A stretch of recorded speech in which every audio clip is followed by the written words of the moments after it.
The reality of the genocide of Azerbaijani people. R.A. Mehdiev, Baku, 2000. Edited by Fatma Abdullahzadeh. Scientific Truth about the January 20th Massacre. Preface to the Reality of the Genocide of Azerbaijani People by R.A. Mehdiev.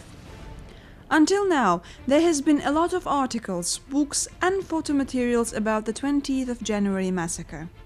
I too wrote and made various reports about that horrible crime. Nonetheless, time goes by. 10 years have already passed since that event. This blatant crime committed in Baku and provinces of Azerbaijan on the 20th of January 1990, according to instructions of the butcher of Azerbaijani people Mikhail Gorbachev, will be stamped in my memory forever. On January the 20th, 1990, the Soviet regime perpetrated premeditated carnage against the Azerbaijani nation. It was an unprecedented event. The state used arms against its own citizens, unarmed civilians, including children, women, and old people. The population who stood up against secession of the part of their motherland, Nagorno-Karabakh, was brutally punished. The capital of Azerbaijan and other regions were covered with blood. A few days before perpetration of this horrible crime, a special propaganda machine of the State Security Committee, KGB, was put into action and urgent special measures were taken. Hospitals were vacated, families of Russian officers living in Azerbaijan were evacuated. Russian population of Azerbaijan left the country. Artificial Russian refugees problem was created. Authorities, through mass media, deceived the population that no troops would enter Baku. A few hours before the carnage, the power-generating block of the Azerbaijani state television was blown up by the Russian militaries. Communications net inside and outside the republic was shut down.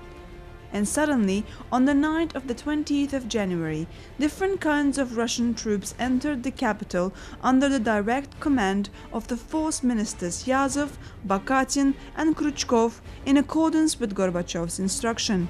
The crime committed by communistic dictatorship against Azerbaijan in 1990 was similar to those perpetrated against Hungary in 1956, Czechoslovakia in 1968, and Afghanistan in 1979. However, in Azerbaijan that crime differs from the others. The difference is that professional punitive squads detached to Azerbaijan included Armenian soldiers mobilized in Stavropol, Krasnodar, Rostov and other provinces of Russia, as well as Armenians served in Soviet military units in Azerbaijan and even Armenian cadets. Thus, Russian Empire's rich historical experience of a creation of national conflicts and carnage were taken into consideration again during the perpetration of the 20th of January bloody massacre. Soviet occupation troops also implemented some tactical innovations during the Baku carnage. In all directions of attacks accompanied by armored troops, power supply was shut down. Confused population was fired upon under the floodlight of the armored vehicles.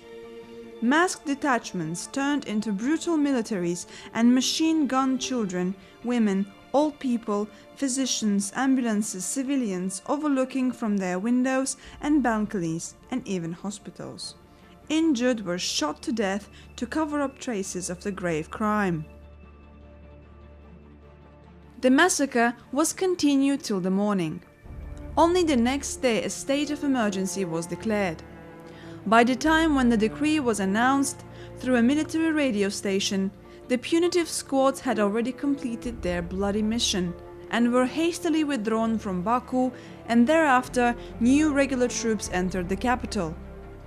The population was prohibited to go into the streets so as to cover traces of the crime. Artificial skirmish was feigned to prove armed resistance against Russian troops. Stunned, shocked civilians who went into streets to look for perished, injured and missing relatives were shot down. Unfortunately, some questions concerned with history and socio-political roots of the event haven't been completely revealed up to date. What is more, the world society wasn't truthfully informed about the 20th of January massacre. It was misinformed. The course of the events and their causes were distorted. A well-known Azerbaijani scientist, philosophy doctor R.A. Mehdiev's book, The Reality of the Genocide of Azerbaijani People, is of great significance for faithful elucidation of the 20th of January massacre. Undoubtedly, his work is an invaluable contribution to the historiography of the 20th of January tragedy. A distinguishing feature of the book is the fact that for the first time, the author describes the event on the basis of deep historical scientific research, as well as in the context of the world history. He investigates historical roots of the tragedy, draws important generalizations, step by step investigates the historical path led to the carnage, as well as post-carnage events and processes.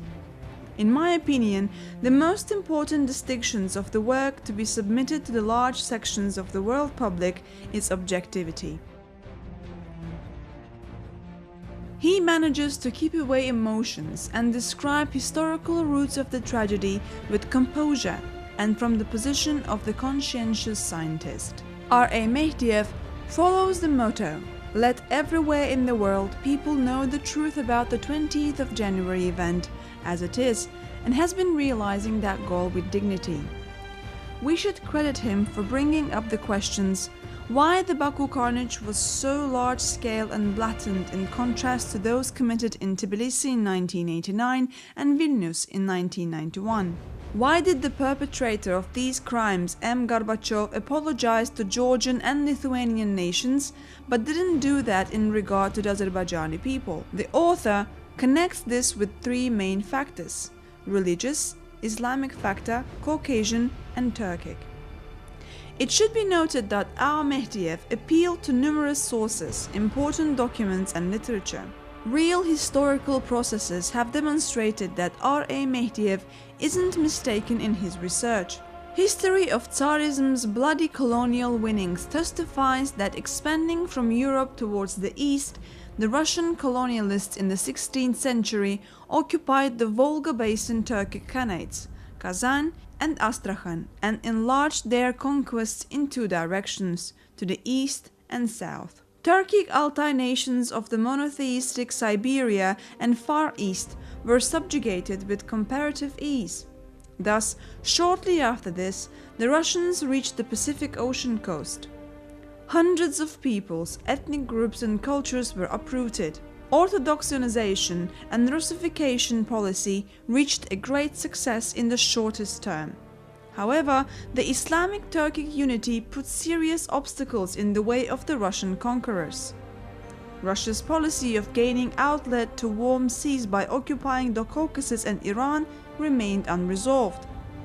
Thus, the bloody war of the Russian Empire against Islamic Turkic peoples was launched. The Tsar's colonialists took the most inexorable position towards Azerbaijan. They developed ideas to remove Azerbaijani Turks from the South Caucasus ethnic political map and Christianize the whole territory.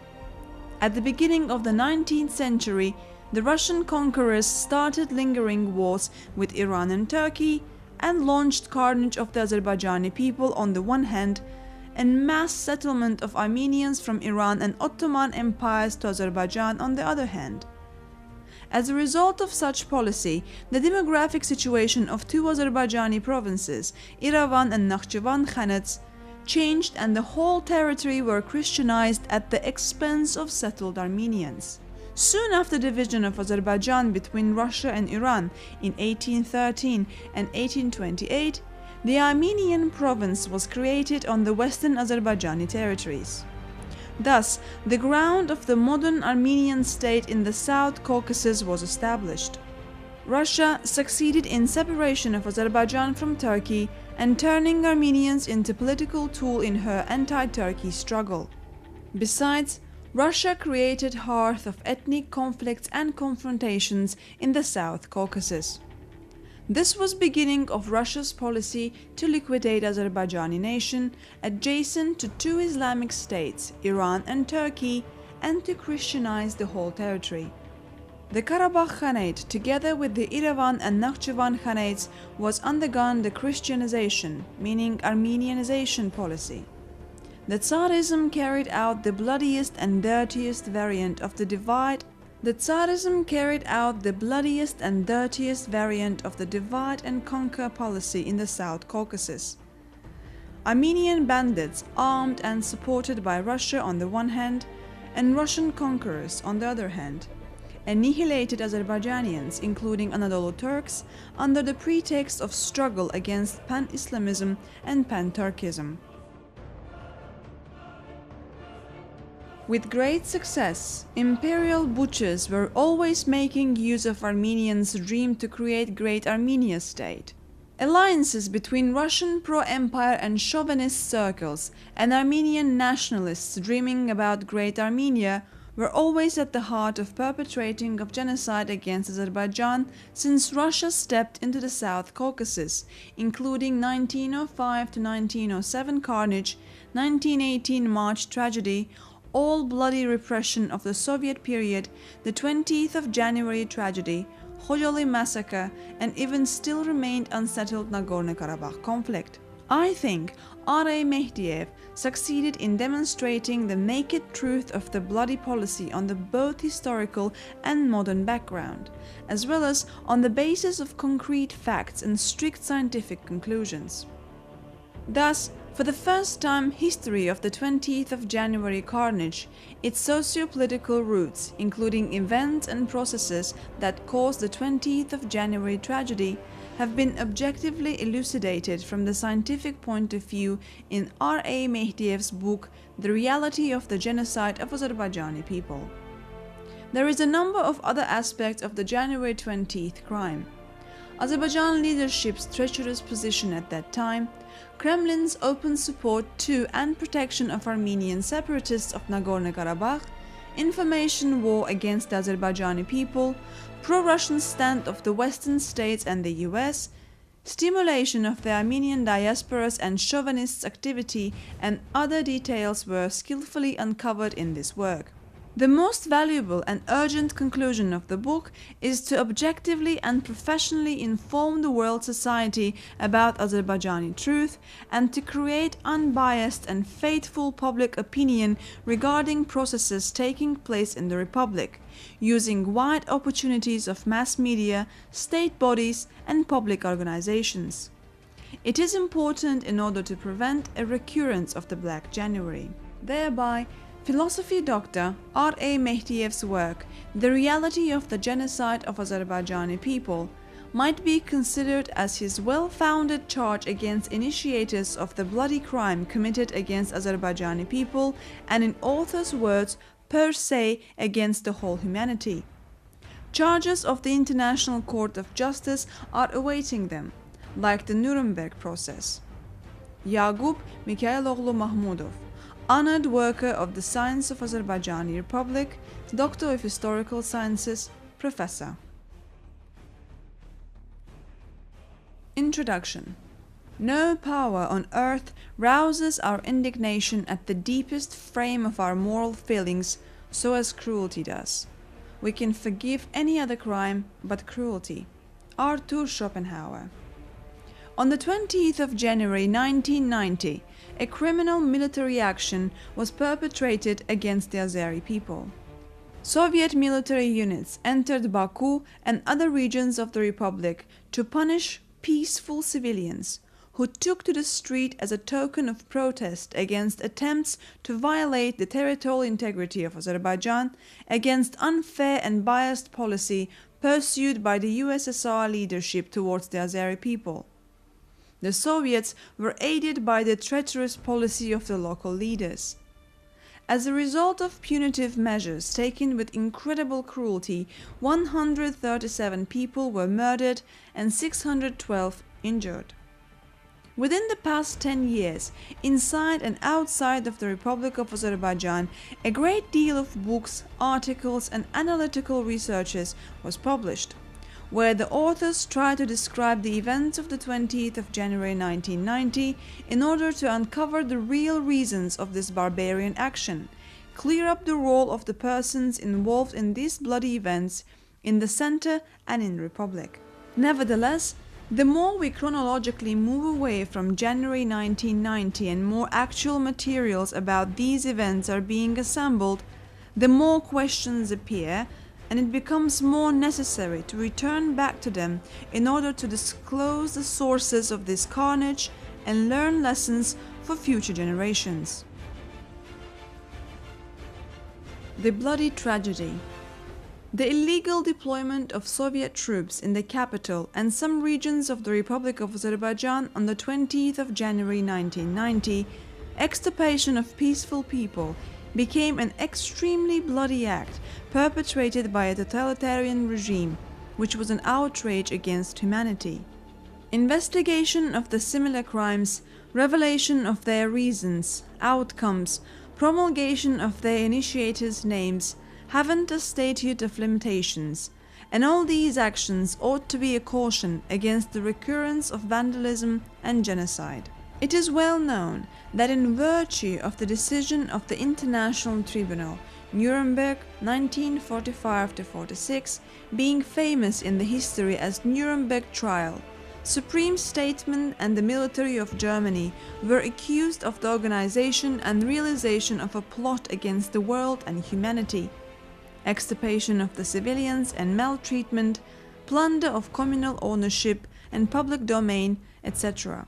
That is why Nazi criminals of all ranks are still revealed and prosecuted by state bodies and public movements throughout the world. The Nuremberg process is the first international court which recognized genocide as a very grave felony. Actions of the leadership of USSR and Azerbaijan and of Soviet military contingent which invaded Azerbaijan in January 1990 have all signs deplored by the Nuremberg process.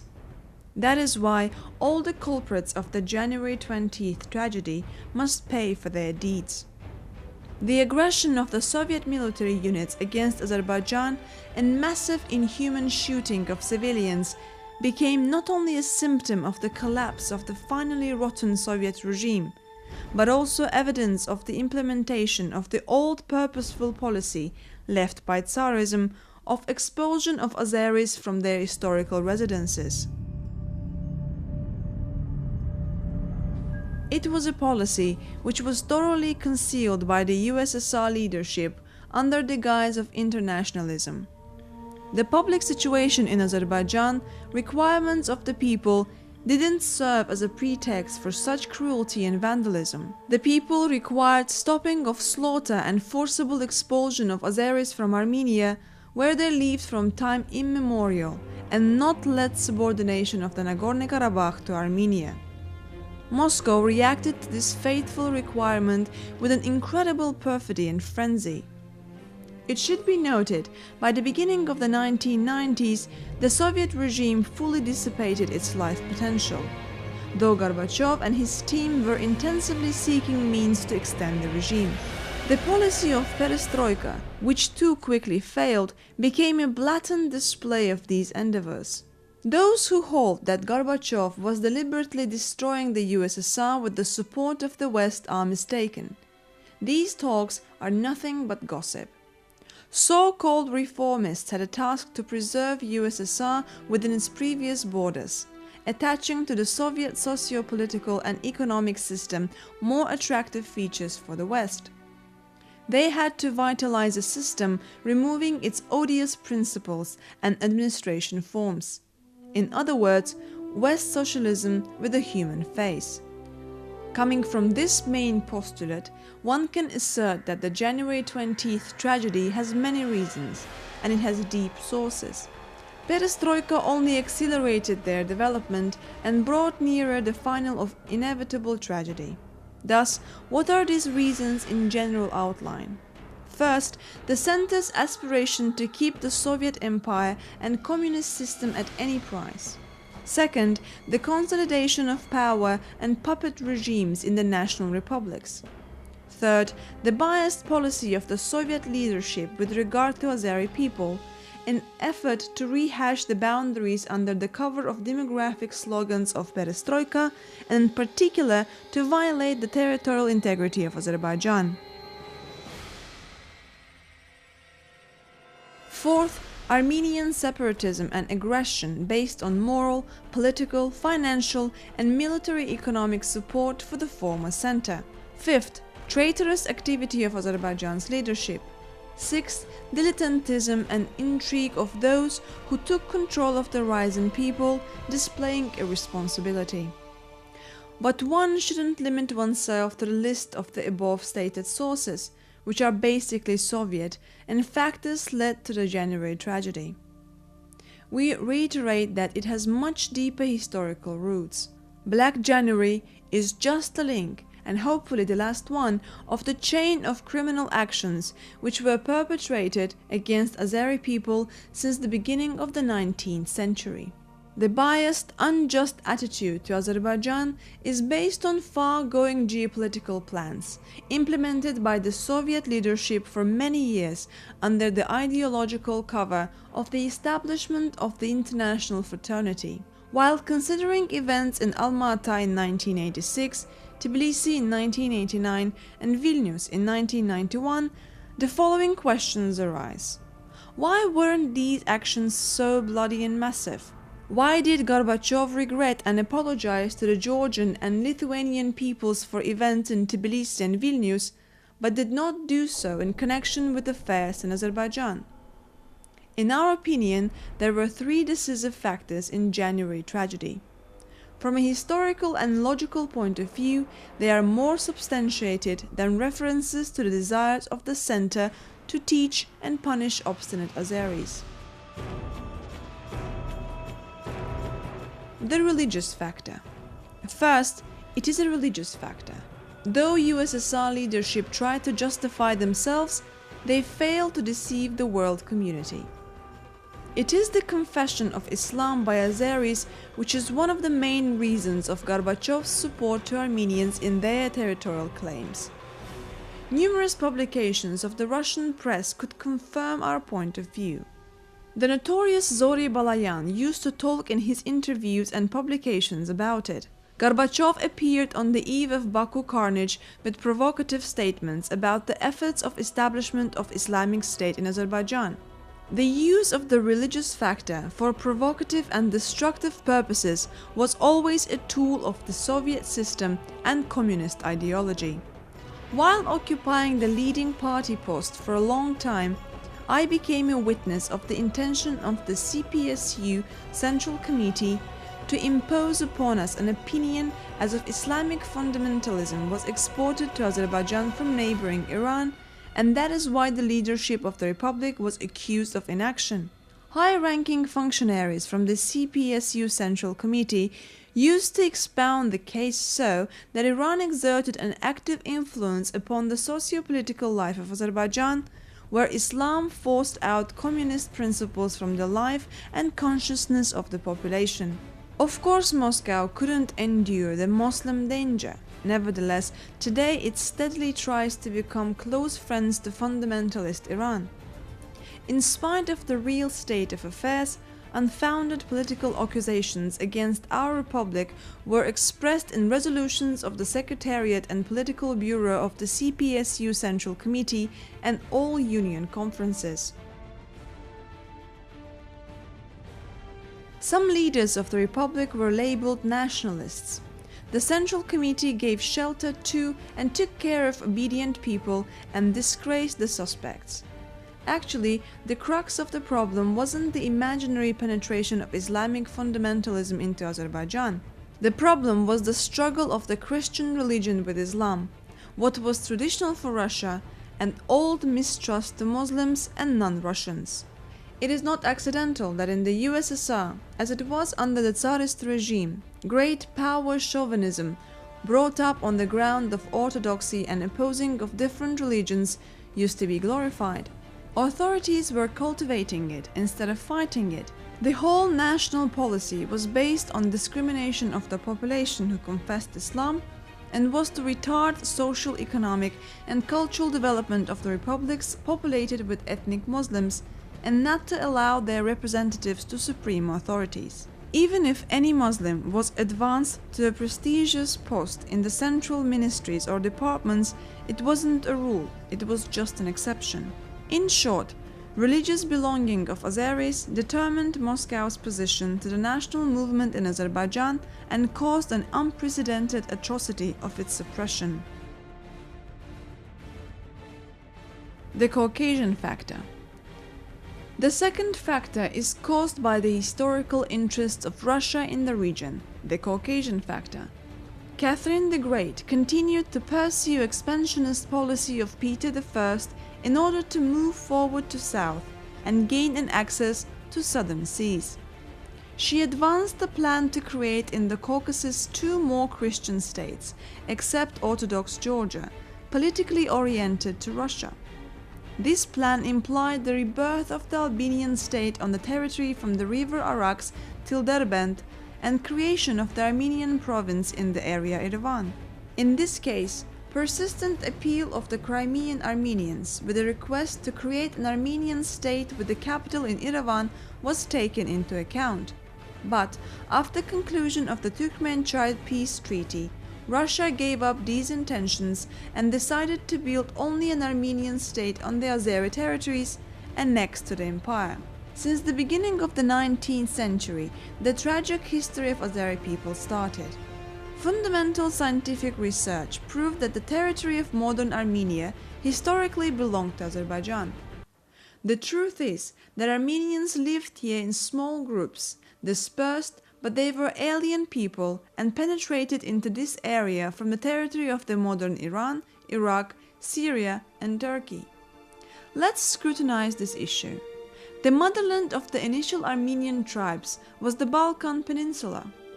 The Armenian researchers themselves wrote about it. Thus, Armenian scholar Manandyan agrees with the opinion of the authoritative historians and holds that initial Armenian tribes lived in the Balkan Peninsula as far back as the first half of the second millennium BC. To Asia Minor, they came approximately at the half of the 13th century BC. After long-term wandering and mixing with different tribes, they found themselves on the Armenian plateau at the half of the first millennium BC. The great historian Diakonov writes in his famous work, The Prehistory of Armenian People, Yerevan 1968, the following. We can draw only one conclusion, namely that initial native speakers of Armenian language came to the Armenian plateau as nomadic tribes with personal holdings who didn't experience class society. They became familiar with plateau nature and social conditions of the early class society by autochthones. At that time, autochthones didn't speak Armenian. Armenians created their state in the 6th century BC. This state covered some regions of the Armenian plateau located mainly in the middle stream of Tigris and Euphrates. In 387 AD, Armenia was divided between Iran and Byzantium. In the 14th century AD, Armenians managed to create a dwarf state in the southeast of the Mediterranean Sea, Kilikia, ruled by Reubenites. This state existed just a century. In the 15th century, the Armenian Church was moved to Echmiadzin in order to create an Armenian state in the South Caucasus. Since that time, the history of the Armenian people was called the Echmiadzin period. When the question is about the Armenian history of the 16th-20th centuries, it is expounded as a history of so-called Eastern Armenia, which is the actual history of Nakhchivan, Yerevan, and Zangezur lands. Armenians restored their statehood in 1918 on the ruins of the Tsarist Empire. With assistance of England in the South Caucasus, on the territory of Iravan Khanate of Azerbaijan, arose the Armenian Republic.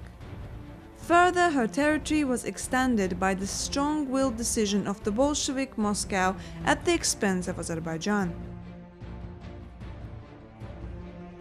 Lacking national statehood, the Armenian Church assumed a role of uniting of all Armenians dispersed all over the world. In other words, it settled to some extent political and state issues. Monophysite persuasion, the denial of human hypostasis of God, to which sticks Armenian Gregorian Church, was declared heresy as far back as the Chalcedon Assembly, 451 AD. At the Wien Assembly of 506 AD, the Armenian Church was excommunicated from other churches and became autocephalous. Famous political scientist Dmitry Furmanov holds that just monophysitism promoted the rise and development of the sense of abandonment, déclassé persons, the very suffering and virtue of which Armenian people opposes themselves almost to the whole world. Armenian political figure Suren Zolyan wrote, "To see everyone as an enemy, to become an enemy for everyone. This is not a path, this is abyss." For the Russian Empire, such state of Armenians was more than sufficient. It isn't accidental that Peter I called out Armenians as useful fellow citizens to settlement in Russia and assured them of patronage and protection as co-religionists. See Sergei Glinka, Description of the Resettlement of Azerbaijani Armenians within Russia, 1831 edition. Objective and subjective conditions, lacking of their own state, indoctrination of ideas of abandonment and suffering by church pastors in the consciousness of Armenians, forming images of an enemy out of Turks and generally Muslims, etc., were conducive to coinciding the age-old aspirations of Armenian Church to establish a national state with colonial interests of the Russian Empire. The crux of the political deal was the following. Russia assists resettlement of Armenians from Turkey and Iran to the South Caucasus and then creates a state for Armenians at the expense of ousting of local population. Armenians in turn pledged themselves to be loyal ally of Russia in Caucasus, her outpost in the region. Armenians were befallen a long-expected chance to realize an age-old dream to create a state under the protection of great power. The great resettlement of Armenians by Tsarist Russia to Caucasus, particularly to Nakhchivan, Yerevan and Karabakh Khanates, where Azeris had been living for ages, started after conclusion of Gulistan 1813 and Turkmenchai 1828 peace treaties between Russia and Iran. Though this truth can be a discovery for many people in the modern Russia and West, but in pre-revolutionary Russia, much was written about it. These processes are described in details in the famous book by M. Shavrov, The New Threat to the Russian Matter in Transcaucasus, The Sale of Muran to Non-Russians. The Russian ambassador to Persia, Alexander Griboyedov, was zealous in the resettlement of Armenians to Azerbaijan. In his reports to the Tsarist government, he wrote, "Muslims, meaning Azeris, worried that Armenians being resettled for a while will remain in Karabakh forever. Resettlement of tens of thousands of Armenian families to Azerbaijan, basically occupation, by the Tsarist government and granting them more wider rights and privileges on the ground of religious community, comparing with the local populations, soon led to ousting of Azeris from many regions of the South Caucasus. Afterwards, this process became a gradual deportation. These processes also affected Azeris living in Georgia. The policy of cleansing of Georgia from Azeris, pursued by the Tsarist government, continued to 1917. There are numerous facts about it. People had to resort to various tricks to protect their families from repression and forcible deportation. They used to change their surnames and ethnic belonging. At present, in Georgia, there are many people whose surnames are of Turkic origin: Tatarashvili, Mamedashvili, Aslanishvili, Amirejibi, etc. Policy of Azeris extrusion from Georgia was pursued in 1990s by the former president of Georgia, Democrat Zviad Gamsakhurdia as well. In the years of the Soviet authorities, deportation of Azeri population from the Armenian Soviet Socialist Republic became an official state policy. This policy consisted of two constituent parts. First, eviction of Azeris from historical residencies. Second, the annexation of the part of the Azerbaijani territory to the Armenian SSR. Till May 1920, the territory of the northern Azerbaijan made up more than 114,000 square meters. However, as a result of passing part of its territory to Armenia and Russia, now it amounts to 86,600 square meters, meaning the territory was cut off up to 28,000 square meters, area of the Armenian Republic 29.8 thousand square meters. The process of Armenian expansion, accompanied by deportation of Azeri population from its historical lands, lasted for the space of almost 2 centuries. This process is marked by the policy of genocide on ethnic grounds, massacre, arsons, destruction and devastation of localities, national monuments, etc. Only in the 20th century, more than 2 million Azeris experienced genocide policy, pursued by official circles of Armenia and their patrons. At the end of the 20th century, Gorbachev, together with his surroundings, did everything to satisfy territorial claim of Armenians and continue policy of narrowing the territory where Azeris lived in order to further oust them. That is why, when the Supreme Council of Armenian SSR adopted a constitutional act on reunification of Armenian SSR and Nagorno-Karabakh Autonomous Oblast of Azerbaijan on December 1, 1989, Moscow in no way reacted to it. The national factor. The heart of the third factor, caused the tragedy, consists in a fear of Turks as policy and mode of thinking of the leaders of the Soviet state. It has deep historical roots and is connected, first of all, with centuries-old confrontations of two empires, Ottoman and Russia. The Soviet regime, in its turn, was always afraid of the ethnic closeness between Azeris and Turks. That is why, in the 1920s and 1930s, many outstanding figures of Azerbaijan were accused of pan-Turkism and were subjected to repressions. The Soviets did everything to tear contacts and ties between two peoples. To this effect, at the end of the 30s, the Latin alphabet was replaced with Cyrillic.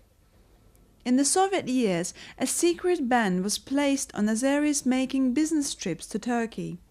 The Turkic bugaboo was always a constituent part of the Soviet ideology and geopolicy that was promoted by Armenian lobby and pro-Armenian circles in Moscow. To foment suspicions of the USSR leaders, they spread fabrications that Azeris shouldn't be trusted in all sincerity they are with Turkey. In the years of so-called perestroika, the professional instigator Zori Balayan spoke at the headquarters of the USSR and stated Azerbaijan to be the very bridgehead from which Turkey was preparing to strike southern borders of the country. January tragedy of 1990 made clear many ulterior sides of the policy of the USSR leadership with regard to Turkic republics. During the Second World War, Stalin deported Turkic Karachais, Balkars, Crimean Tatars, Meshket Turks, along with Vaynaks, Kalmyks and Germans from the Volga region. In time of perestroika, slaughter of the Meshket Turks in the Middle Asia was provoked. Let's remember events in Almaty, when there was an intention to impose upon Kazakhs a Russian leader, so-called Uzbek affairs, what enabled Gdelian to defame, humiliate and use violence against the whole people. Gorbachev differed from his precursors in his open actions against the Turkic republics. At that time, he threw away all legal acts and constitutional provisions. Replacing authoritative leaders of these republics, he essentially beheaded their peoples. Thus, historical and socio-political reasons and deep roots of the unfair, tendentious attitude of the Bolshevik Russia and the USSR leadership to Azerbaijan lie in the fact that all three factors, Muslim, Caucasian and Turkic, converged in this republic and caused the imperial policy of Moscow. This is a ground of policy of genocide, deportation of Azeris, tearing territory away from Azerbaijan and giving it to Armenia. The geopolitical aspect of January. Considering the sources of the 20th of January events, it is impossible not to take into account the position of the Western states either. Let's mark right away, it wasn't in favor of Azerbaijan. Central press of USSR played a great negative role in forming the false image of events in Azerbaijan in the West. Soviet press, ruled by the CPSUCC, conducted open ideological indoctrination of the public consciousness with support of Armenian Church and ideologists of the Dashnaksutyun party. They introduced separatism of Karabakh Armenians as a forced act of protest against humiliation and discrimination by the Azeri government during Soviet period. Emissaries of the Armenian Anschluss ideology upholders conducted wide anti-Azerbaijani campaign in the West as well. The fact that just a day after the Sumgait events in February 1988, the Paris TV showed a film dedicated to massacre, clearly staged and realized by special service bodies, is a witness to the scale of ideological and information war against Azerbaijan. Formation of a negative stereotype of Azerbaijanis by the Soviet and West mass media pursued an ominous object: to prepare the world public opinion to appropriateness and validity of ethnic cleansing policy against Turkic language population in the Nagorno-Karabakh autonomous region of Azerbaijan and Armenia. This was explained as a forced measure of the center. That's why somewhat the wide-ranging tragedy of the Azeri people was accompanied with listless silence in the USSR. At that time, the leading Western countries didn't even try to ascertain the truth, see into the backbone of the problem. Broadly speaking, they didn't even need it. On the contrary, they supported Gorbachev in all his destructive actions. It was reckoned that because he was supporting Armenian separatism, even though indirectly, the truth is on the Armenians' part. Moreover, the West knew perfectly well that such interethnic conflicts were destroying the USSR from within. This matches the interests and strategic goals of USSR's adversaries in the Cold War. At that time, they weren't geopolitically interested in a separate Azerbaijan. According to the ex-advisor to the US President on National Security Affairs, Zbigniew Brzezinski, in early 90s, US made an error. They didn't include the Caucasian region, Caucasian republics, into their sphere of interests, ignoring their main strategic importance. He emphasized, "We should stress, strategic change in the US political course and opinion started in 1994. Till that time, the USA was establishing its important central strategic ties with Russia only. New independent states were considered of the lowest level from the strategic point of view. That was wrong policy." See the Azerbaijan paper from February 22, 2000. US geopolitical doctrine of these tragic days for Azerbaijan was quite different. Margaret Tatweiler, the representative of the US State Department, made a statement on behalf of the US government saying the USA did not support Azerbaijan, and that's why they did not find it expedient to comment on January events. The State Department openly backed Gorbachev, believing that his efforts would lead to closing down military clashes between Armenians and Azeris. The British Ministry of Foreign Affairs made a statement declaring the situation in Azerbaijan as the internal affair of the USSR. The Italian Foreign Minister, D. Michels, stated the Baku events as USSR's domestic affair. The USSR government, in his words, had to protect its own national interests and to defend itself against radical nationalists from the People's Front of Azerbaijan. So, it is evident that USSR was able to prepare the West to certain perception of the events and prevent imposing any sanctions or condemnations of different states and international organizations in regard with the unconstitutional actions against Azerbaijan. Being fully assured of impunity, Gorbachev sent troops to Azerbaijan in 1990, punishing harmless civilians. The Nagorno-Karabakh problem as the forerunner of tragedy of January. Since the first day of appearance, the Nagorno-Karabakh conflict, artificially created by USSR in 1987, was accepted by the Azeri nation as an attempt against Azerbaijan's territorial integrity, outrage on Azeri citizens' constitutional rights.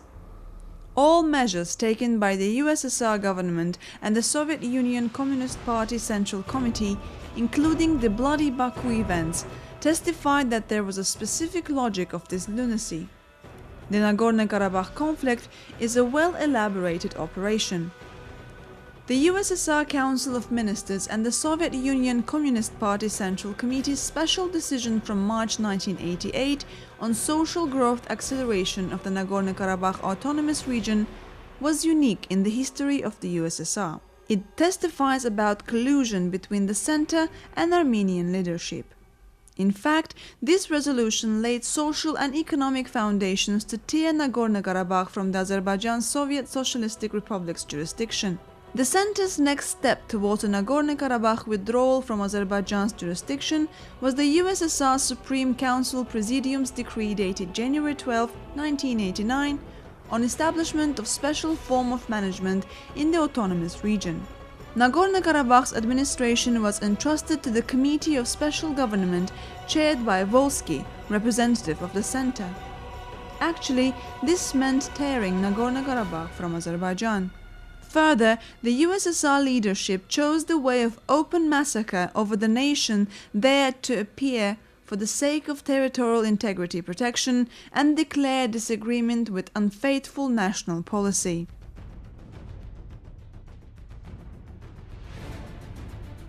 Invasion into Baku of large contingent of the Soviet Army, special destination units and internal troops of the USSR Ministry of Internal Affairs was accompanied with particular brutality and unseen atrocity.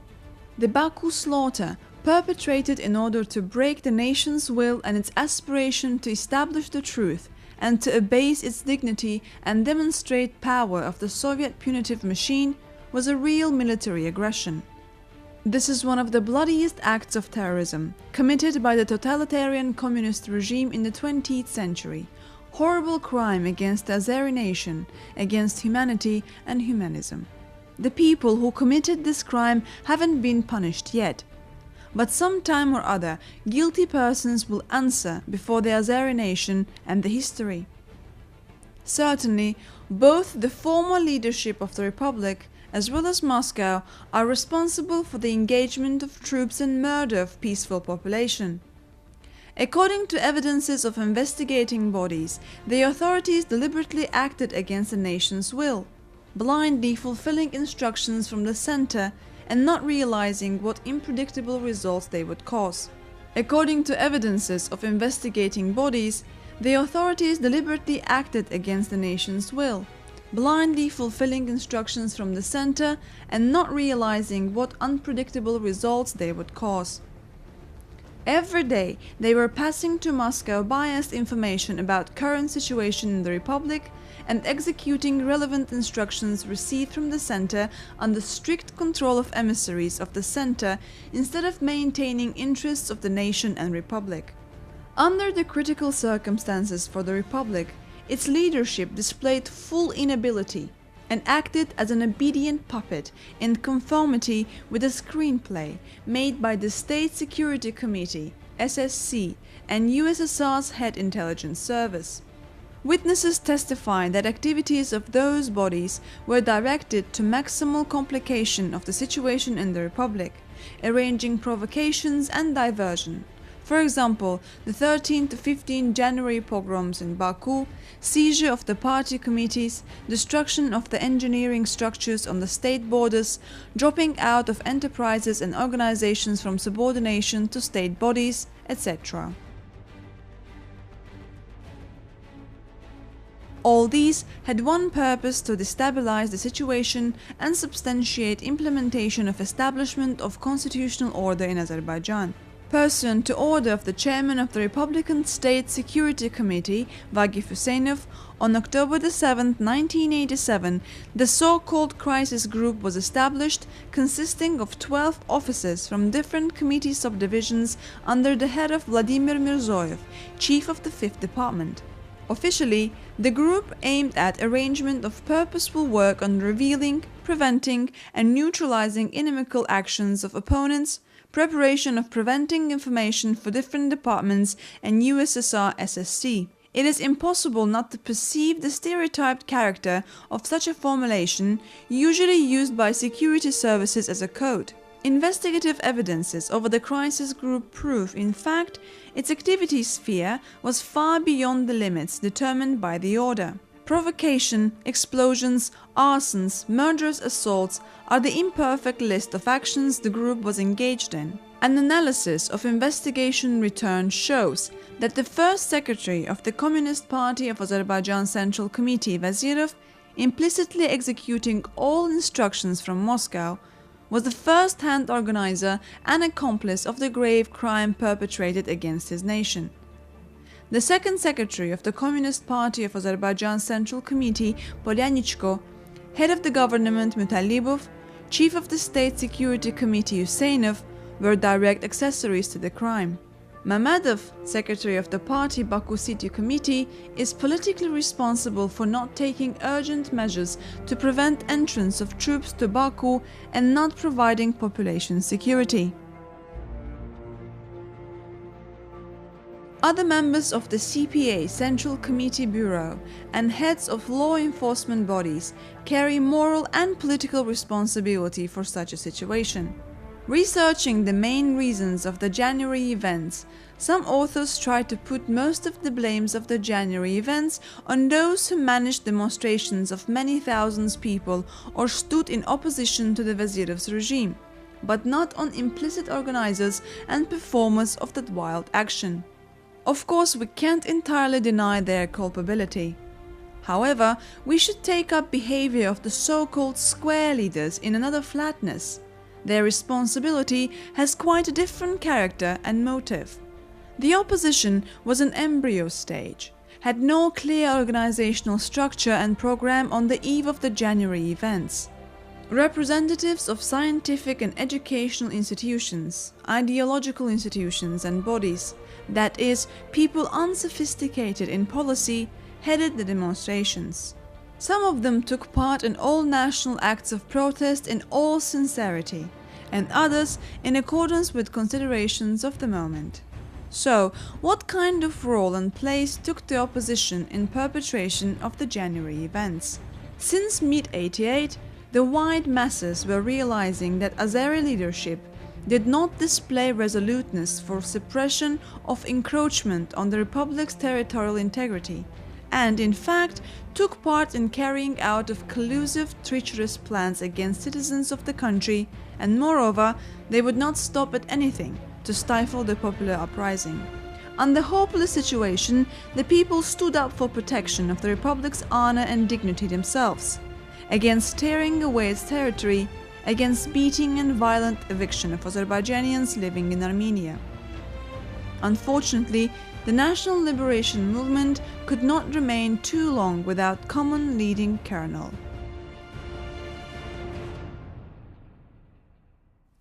That is why, just at that time, before the masses, appeared impostors, whose role was not indifferent in further events. Documents and materials over the opposition groups and different persons' activities during the pre-January tragedy, as well as the night to the 20th of January testify. On the whole, the opposition carries political and moral responsibility for this bloody tragedy. Nevertheless, we should take into account the fact that those groups included instigators, different carpetbaggers, ambitious persons not realizing sharpness of artificial situation and seriousness of Moscow's intentions, challenged people to go into the streets to put up resistance to Soviet troops. They have blood of innocent people on their conscience. After all, there were examples of ruthless annihilation of peaceful population in other republics, to which Moscow was more loyal than to Azerbaijan. Abulfaz Aliyev, Isa Gambarov, Etibar Mammadov, Nimet Panahov, Rahim Gaziev, and others are responsible politically and morally for the 20th of January tragedy. Having a desire to be the leaders of the national liberation movement, they had to realize the possible tragic results of sending unarmed people against troops, as well as the responsibility for the people's destinies and lives. Unfortunately, the course of events showed they were not able to forecast further development of the situation. Evaluating degree of responsibility of pro-opposition groups for the January tragedy, we should take into account their goals and programs, level and character of organizational structure, intellectual potential, overall level of political training of peoples embodied in those groups, their world outlook, activity experience at state establishments, and life experience on the whole. Alas, populism, political immaturity, ambitions, unreasonable self-sufficiency, changed into embarrassment, led to the fact that people were once again terribly deceived. In the face of historical reality. First of all, it should be noted that the history of Azerbaijan in 19th-20th centuries demands a thorough knowledge of the past, a profound recognition of the cause and effect relationship of clashes into the tragedy, knowledge of laws of public evolution, and periodicity of stages of people's struggle for liberty. Azerbaijan has never seen such a wide-ranging people's movement like one which took place at the end of the 80s, on the eve of the January tragedy. This was a really massive national movement. Restoration of violated constitutional rights of the people, maintenance of the territorial integrity of Azerbaijan made up ideological bases and slogans of the movement. Soon after the January tragedy, when the people lost their hope for faithful settlement of the Nagorno-Karabakh conflict, as well as their belief in the central power in the face of the Communist Party of the Soviet Union, the CPSU, when it was assured that the Azerbaijanians' genocide was carried out with Moscow's assistance, namely by Gorbachev and his team, this movement transferred into the National Liberation One. The people realized their historical destination. It was the decree of the fate for them to settle the national problems by themselves. January 1990 is a burst abscess, testifying about incurable pain covered all sections of the Soviet society. This was a premonition of collapse of the Soviet political and economic system, full failure of rebuilding perestroika policy directed to resuscitation of the socialism under new conditions. The January events discovered the whole precipice between people and government of Azerbaijan, unmasked treacherous essence of Vazirov's, Mutalibov's and Husseinov's activities. Appeals of Vazirov, Mutalibov and chair of the Republican SSC Husseinov to Moscow made since the end of 1989 till the January tragedy with requests to send troops to Azerbaijan for keeping order and protecting the state institutions are confirmation of the above stated opinion. We should realize that misfortunes in the history of Azeri people were always caused by the political elite's aspiration to arrange society's life and establish an independent state without having clear, fixed conception on national priorities. Very often, all national notions were substituted for false patriotism, subjective reasons, and personal ambitions.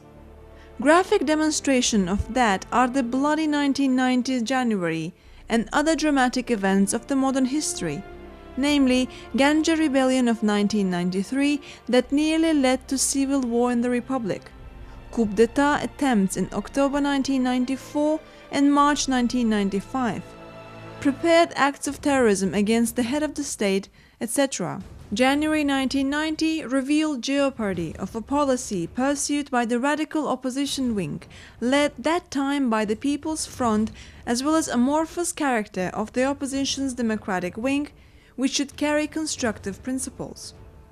At present, it becomes quite clear, at that time, there was not any unbroken political force able to head the national movement in the Republic.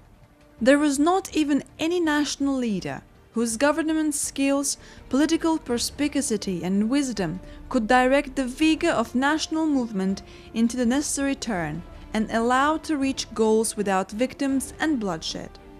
Heydar Aliyev possesses all these virtues in full measures. People always perceive him as a skilled and reliable leader. Unfortunately, he was under the Union leadership's control and pursued by secret services in Moscow.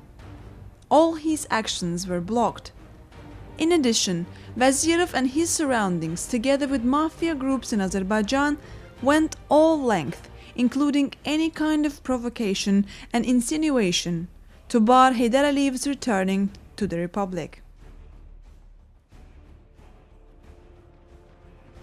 In that way, populism and irresponsibility of self-styled leaders, political inexperience of persons promoted to historical proxenia by circumstances, played an ominous role in the upcoming tragedy.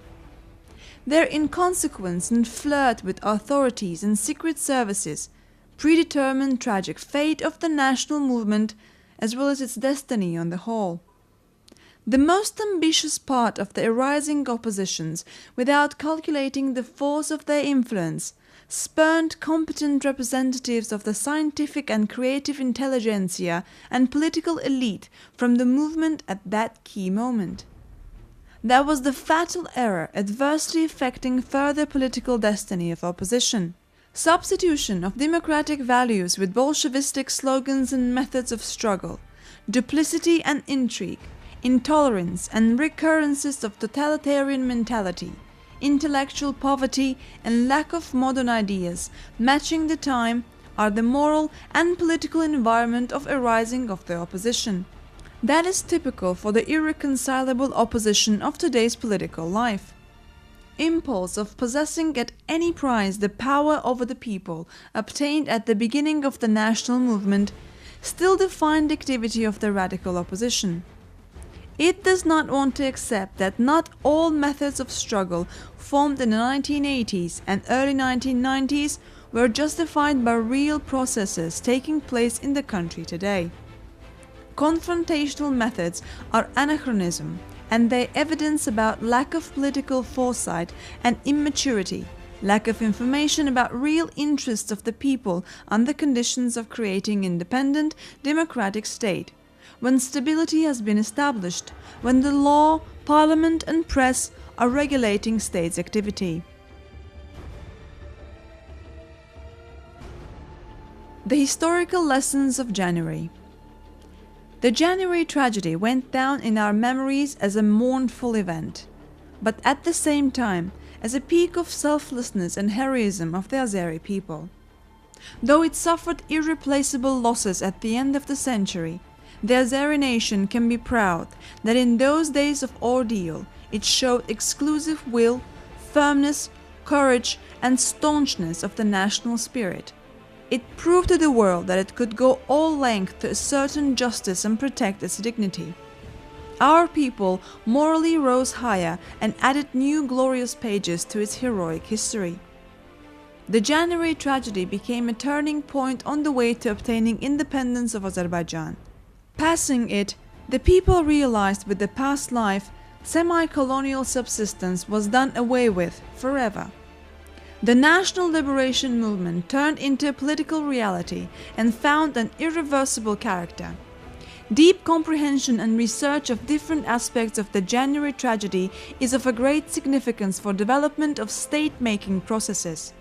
This tragedy should be known and kept in mind in details in order to be able to get over the thorny path of establishing and developing of the independent and sovereign Azerbaijan.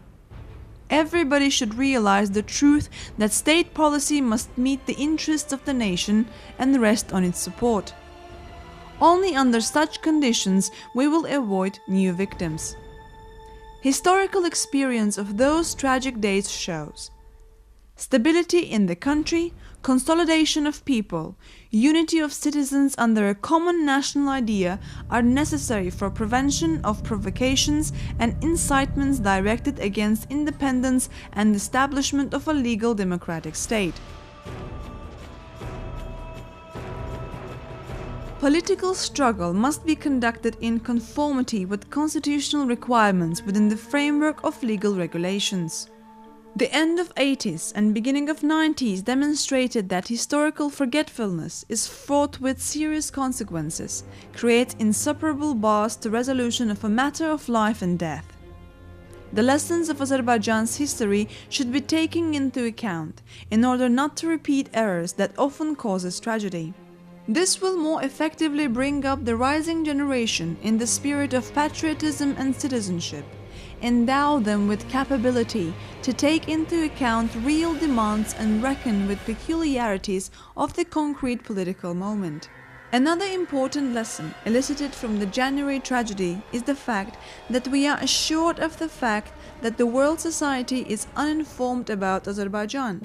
Unfortunately, we yet have not been able to create quite a powerful organized diaspora abroad, to form a strong lobby, national communities, which can stand up our interests in CIS, Eastern and Western countries. This is all national task to be settled and is still actual. Using the wide possibilities of mass media, state bodies and public organizations, we have to operatively and, the most important, professionally spread information about Azerbaijan throughout the world, telling the truth about our republic, forming objective and unprejudiced public opinion about processes taking place here. This is of great importance so as to avoid a repetition of Black January.